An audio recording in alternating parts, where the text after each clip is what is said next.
सबसे बड़ा गुनाह यह है कि कोई अपने वालिदैन को गाली दे।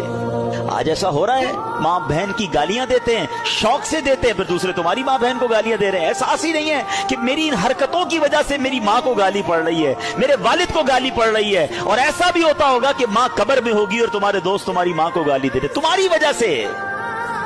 होना क्या चाहिए कि लोग मेरी वजह से मेरे माँ बाप की तारीफ करें कि यार बेटा ऐसा है तो बाप कैसा होगा, क्या तरबियत की है इसके वालिद ने।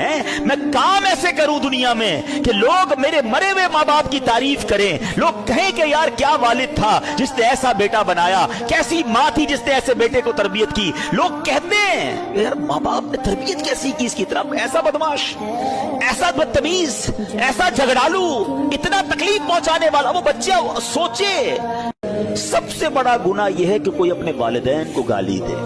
आज ऐसा हो रहा है, माँ बहन की गालियां देते हैं, शौक से देते हैं, फिर दूसरे तुम्हारी माँ बहन को गालियां दे रहे हैं। एहसास ही नहीं है कि मेरी इन हरकतों की वजह से मेरी माँ को गाली पड़ रही है, मेरे वालिद को गाली पड़ रही है। और ऐसा भी होता होगा कि माँ कब्र में होगी और तुम्हारे दोस्त तुम्हारी माँ को गाली दे रहे तुम्हारी वजह से।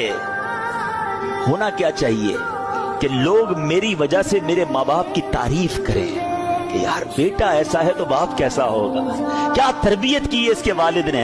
मैं काम ऐसे करूं दुनिया में कि लोग मेरे मरे हुए माँ बाप की तारीफ करें, लोग कहें कि यार क्या वालिद था जिसने ऐसा बेटा बनाया, कैसे